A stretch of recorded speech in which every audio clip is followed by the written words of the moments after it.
Russia may start a war against NATO countries, and the United States must be ready for this scenario. On Russian propaganda TV shows, the topic of confrontation with NATO is being pushed very actively. What is Russia really capable of, and how can this be stopped? We will discuss this with Andreas Umland, analyst at the Stockholm Center of East European Studies. Mr. Umland, thank you for joining us. Thanks for having me. So today Russia attacked Ukraine again. It launched a large attack with drones and missiles. A child born in 2021 was killed. There has been no reaction from the world leaders, and many people, especially Ukrainians, want to hear some words from Trump. Yeah, I don't think Trump will come forward here with anything. Unfortunately, the situation is such that he's not interested really in the substance of the issue. He wants the war somehow to end because he wants to get the Nobel Peace Prize and to fulfill his election promise. But he doesn't really care about the details of the situation. With the European leaders, it's a different situation. They have a much better understanding of the issue, but the capacity of the European countries to do something is limited. There are already 19 packages of sanctions, and the European countries are delivering a whole number of weaponry, but the tools, so to say, to make a change are rather in the hands of the US than in the hands of Europe currently. So do you really think that the Nobel Prize is the only one reason and the only thing that Trump is worried about, or there is another interest in Trump team, and there is another interest of Mr. Trump? Yeah, there have been plenty of theories about this, that perhaps Trump is an agent or that there are business interests involved here. There is certainly a sort of ideological affinity, I would say, between Trump and Putin. But we will have to wait for the historians to unpack this. We will not know for sure what the drivers here of Trump's policies are. What is surprising in all of this is that the American public, as we know from opinion polls, is to an overwhelming degree pro-Ukrainian and critical of Russia and of Putin, and that the foreign policy of the US does not reflect that. And the other issue, of course, very well known in Ukraine, is that the US has been the major driver in the 1990s of the disarmament, the nuclear disarmament of Ukraine, but is now not taking up this responsibility that the US has also for the situation Ukraine is currently in. Europe was not involved back then. Britain then also signed the Budapest Memorandum, but the three sides that were involved in disarming Ukraine in the 1990s from its nuclear weapons were the US, Russia, and Ukraine. According to the Budapest Memorandum, how do you think, how can we sign some kind of peace plan with Russia? Yes, that's the problem. Russia has signed many such documents.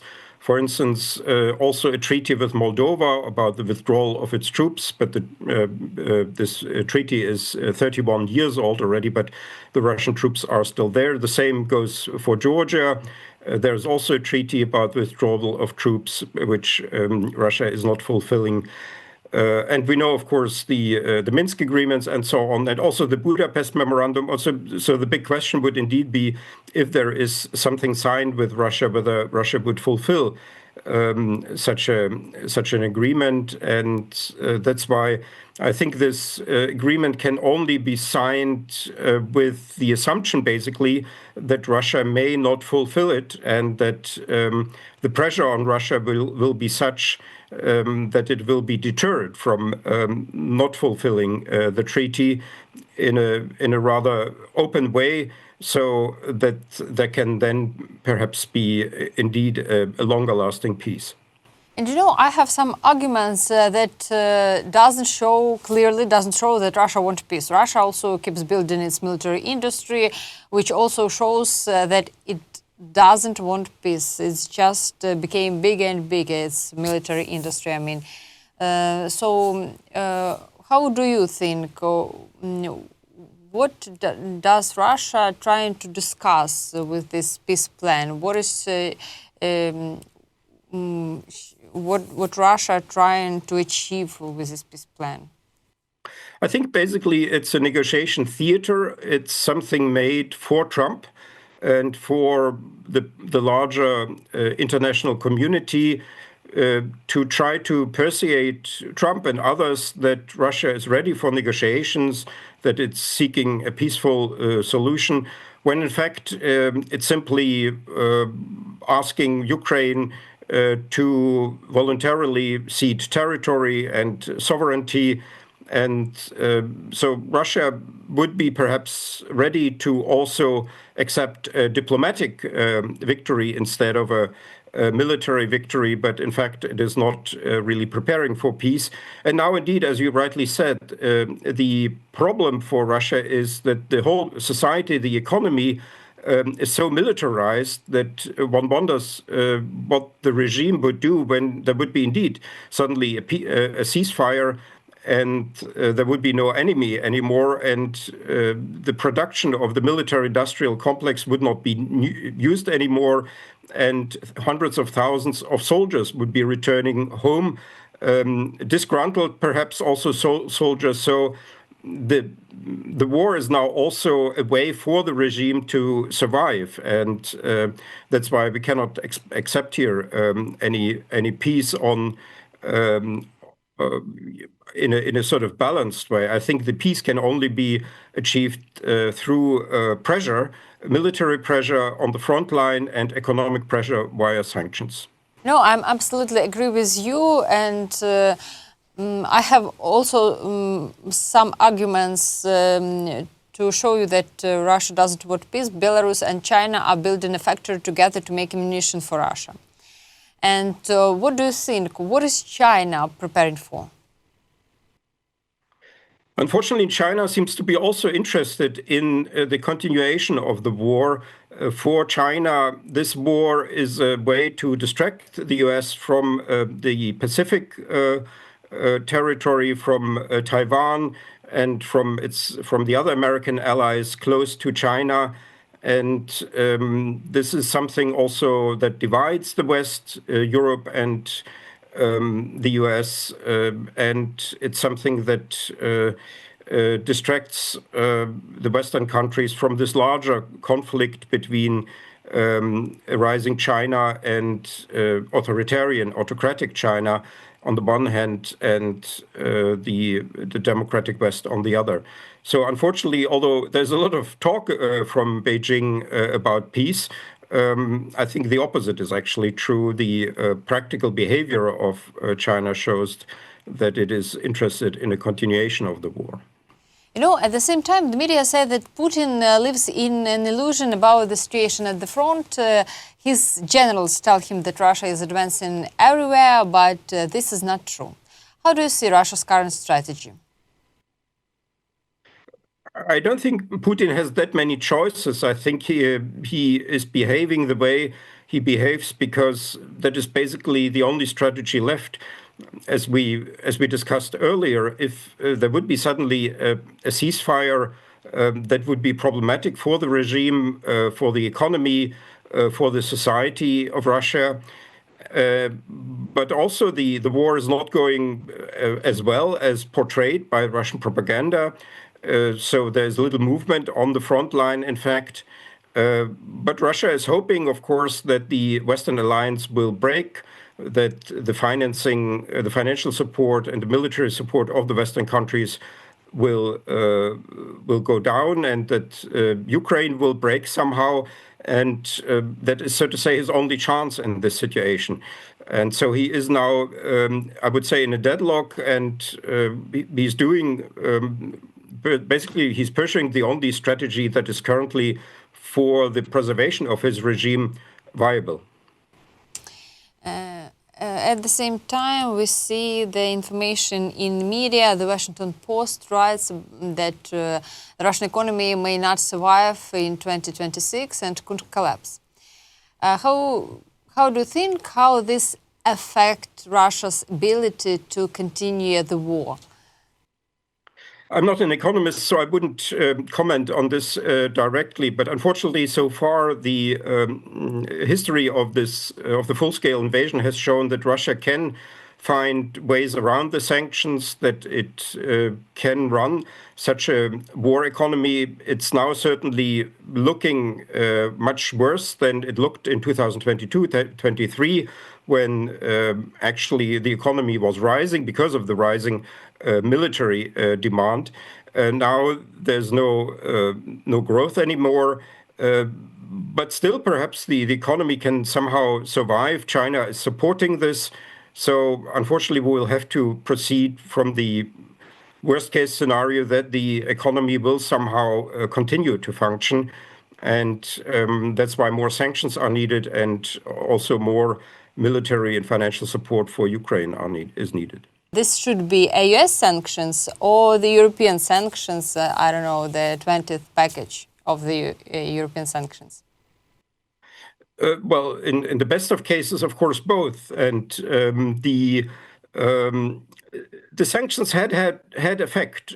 We don't see it as much as we want to see it, but the war would have gone worse for Ukraine if there had not been these sanctions, and they have been a problem, and they are a problem for Russia, just not enough that this has a sufficient effect on the Russian economy, on the Russian state and the Russian military. But these sanctions do have effect, and then usually Russia finds ways to circumvent them. So both the US and the EU have to impose more sanctions, and also secondary sanctions, sanctions against the partners of Russia that enable Russia to circumvent the sanctions. So maybe that is now the main issue, that how far are the European countries and also Canada and the US, perhaps also Australia and Japan and so on, ready to also sanction not only Russian companies, but also non-Russian companies that help Russia to circumvent the sanctions. And talking about the Trump's policy, I'd like to return to the Trump policy. How do you assess US policy toward Russia, and what is, if we are talking about, in common, what is US interests or it's only the Trump private interests? How do you think? Yeah, I think it's driven by Trump's private interests, both his interest, as we said already, in the Nobel Peace Prize, and perhaps also his business interests or the business interests of the people around him. And there are also, I guess, a lot of illusions about a new partnership with Russia and between Russia and the West, or at least with the US. There's also the illusion that the US can break up the Russian-Chinese alliance somehow. That's called reverse Kissinger sometimes, something that Kissinger was in the 1970s able to do when there were Soviet-Chinese tensions. But there are no tensions now between Russia and China, so this idea of breaking this alliance is not viable. And in fact, the US is playing with fire here, because the US is now pressuring Ukraine to make concessions, and the US is even supporting to a certain degree Russia. But that, of course, breaks down the whole world order that we had the last 80 years, and breaks the logic of the non-proliferation regime for nuclear weapons. Because both Russia and the US and also China and North Korea are nuclear-armed states, whereas Ukraine is a non-nuclear weapon state. And this, of course, then creates a very dangerous precedent that it's good to have basically the message that so far Russia and also China and now the US as well are sending to the world. It's good to have nuclear weapons, and it's not good to not have nuclear weapons like Ukraine, and that can then make countries around the world rethink their national security strategies, and they may then start acquiring, if not nuclear weapons, then perhaps biological or chemical weapons, because they don't want to repeat the fate of Ukraine. You know, some Republicans doesn't sure that Trump's current policy will help them to win the elections. How do you see? How do you think Trump's policy does it have future, and what is Trump's future in politics? Is impeachment is possible? That is the impeachment issue is perhaps something about domestic affairs in the U.S. I haven't been, frankly, for several years to the U.S. I did live in earlier times in the U.S., but I don't feel competent anymore on commenting domestic affairs. But my hope is indeed that the preference of most ordinary Americans for U.S. support for Ukraine and for resistance against Russia will also then play a role in the midterm elections for the Congress and also for the presidential elections, and that simply this policy that Trump is currently conducting vis-à-vis Ukraine and Russia will have lots of critics and will then be a problem not only for Trump but also for the Republican Party, because it's undermining basically in many decades old tradition of Republican foreign policy of resisting countries like Russia and helping nations like Ukraine to liberate themselves, as once the Americans themselves liberated from British colonial rule. You know, at current situation, Europe fears a threat from Russia and said that United States would have to join the war if Russia attacks NATO countries. How realistic in this scenario would the US be ready to help Europe? Well, that is the basically the assumption upon which NATO is built, that the US will get involved if a NATO member country in Europe is attacked. For now, I think we can assume that this will be indeed the case. I also think that an attack of a NATO member country is unlikely as long as the Russian-Ukrainian war lasts, because that would open a second front. And a second front would be in the interests of Ukraine and not of Russia. That's why I think Russia will not do that. I think Russia will provoke and will do all sorts of things in the hybrid sphere and will try to escalate along the border, but it will stop short of a full-scale war with NATO. Once the Russian-Ukrainian war is over, then I think the risk for countries like Estonia or Lithuania rises rapidly, that there could be an escalation, because Moscow could calculate that the US will not follow its obligations under NATO, because we don't know. Trump has been ambivalent on that, and the question still would be whether actually the NATO obligation of the US would be fulfilled. But even without the US, I think NATO remains a very strong military alliance of the other 31 countries in NATO. So even then, I think it would be a very risky step for Russia to provoke a full-scale war at the NATO-Russia border. You know, Russia is not alone in this. In her plans, because Mark Rutte says that Europe must prepare for a big war, meaning that China is interested in occupying Taiwan, and China, maybe it can happen that China will help Russia to start a war in Europe, and so China will occupy Taiwan. And do you agree with this statement? And how do you see the future developments based on what is happening now? I don't think it's likely that this will happen, but I think it's possible that this will happen. And NATO is, of course, a security organization, and security is always about the worst case scenario, and NATO has to prepare for the worst case scenario.